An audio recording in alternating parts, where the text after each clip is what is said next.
මායාවී කතාවට ආදරෙන් පිළිගන්නවා. ඉතින් ඉදිරියට අපිට ශිරන්තගේ වගේම මන්දෝදරියගේ විවාහයක් මේ මායාවී කතාව තුළින් බලන්න පුළුවන්. ඉතින් ඒ විවාහය බලන්න පුළුවන් වෙන්නේ මොන විදියටද? මේ විවාහය නිසා සිද්ධ වෙන්න යන්නේ මොකක්ද? ඒ වගේම සංකල්ප ගිහිත ගොඩාක් කලබල වෙන හේතුව මොන වගේ දෙයක්ද? අපි අද වීඩියෝ එක තුළින් මේ සියලු දේවල් කතා කිරීමටයි උත්සාහ කරන්නේ. ඉතින් වීඩියෝ එකට යන්න කලින් මතක් කරනවා මේ වගේ වීඩියෝස් දිනපතාම බලන්නට ඔයාට ආසාවක් විතරක් නෙවෙයි අනිවාර්යයෙන්ම උනන්දුවකුත් තියෙනවා කියලා ඔයා විශ්වාස කරනවා නම් එහෙනම් අනිවාර්යයෙන්ම මගේ channel එක subscribe කරලා මාත් එක්ක එකතු වෙන්න කියන කතාව ගැන තමයි අද වීඩියෝ එක තුලින්ම අපි හැමෝටම මේ මොහොතේදී කතා කරන්නත් අවස්ථාවක් ලැබිලා තියෙන්නේ කියන කාරණාව ගැන මම මේ මොහොතේදී ඔයාව දැනුවත් කරන්නට කැමති වෙනවා කියන කතාව ගැන තමයි අද වීඩියෝ එක තුලින්ම සිහිපත් කරන්නටත් බලාපොරොත්තු රැසක්ම තියාගන්න කාරණාවක් වෙන්නේ කියන කතාව ගැන අද වීඩියෝ එක හරහා මම හොඳින්ම ඔයත් එක්ක මතක් කර දීමට කටයුතු සූදානම් කරගන්නවා කියලයි අද වීඩියෝ එක හරහා මතක් කරන්නට අපි හැමෝටම අවස්ථාවක් ලැබලා දීලා තියෙන්නේ.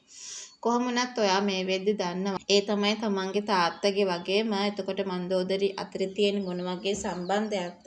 ඉතින් මේක නම් ඇත්තම සම්බන්ධයක් තමයි මේ දෙන්නා තමන්ගේ අම්මව රැවටීමකට ලක් කරලා තමයි තියෙන්නේ කියන කතාවත් එක්ක ලොකු වේදනාවක් හිතට අරගෙන ඉන්නවා කියන කාරණාව තමයි අපි හැමෝටම මේ වෙලාවේ කතා කරන්නත් පුළුවන්කමක් ලැබුණේ කියන කතාව අද වීඩියෝ එක තුලින්ම අපි හැමෝටම සිහිපත් කරන්නටත් පුළුවන්කමක් ලැබිලා තියෙනවා කියන කතන්දරය ගැන තමයි අද වීඩියෝ එක තුලින්ම අපි හැමෝටම මේ වෙලාවේදී කතා කරන්නටත් බලාපොරොත්තුවක් තියාගන්න සිද්ධ වෙන්නේ කියන කතාව ගැන මම මේ වෙලාවේ ඔයාට මතක් කරලා දෙන්නට සිහිපත් කරන්නට පුළුවන්කමක් ඇති කරගෙන තියෙනවා කියන කාරණාව තමයි අද වීඩියෝ එක තුලින්ම අපි හැමෝම මේ මොහොතේදී කතා කරන්නත් අවස්ථාවක් ලබාගත යුත්තේ කියන කතාව ගැන අද වීඩියෝ එක හරහාම අපිට සිහිපත් කරන්නටත් උනන්දුවක් තියාගෙන ඉන්නවා කියන කතාව ගැන තමයි අද වීඩියෝ එක තුලින්ම මතක් කරන්නට බලාපොරොත්තුවක් තියාගෙන ඉන්නේ කියන කතාව ගැන තමයි අද වීඩියෝ එක තුලින්ම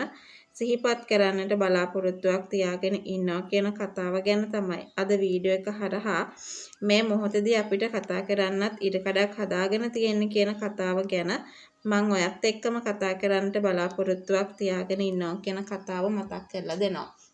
ඔයා දන්නවද සංකල්ප ඉදිරියට සිහිනයක් දකිනවා. ඒ සිහින දැකලා කලබල වෙලා නැගිටිනවා. හිතේෂටත් හිතා ගන්න බැරි වෙනවා. මොකද ගොඩාක් කෑ ගහගෙන තමයි සංකල්ප නැගිටි සිටින්නේ. ඉතින් ඒ වෙලාවට සංකල්ප කියන්නේ තමන්ගේ තාත්තා වගේම මන්දෝදරි විවාහ වෙනවා දැක්ක කියලා. ඊට පස්සේ තමන්ගේ අම්මා ජීවිතේ නැති කර ගන්නවා දැක්ක කියලා. ඉතින් මේ මානසික පීඩාව තමන්ට දරාගෙනම ඉන්න පුළුවන් කමක් නැහැ කියන එක මෙතනදී මතක් කරන්න සංකල්ප අමතක නොකරાવી.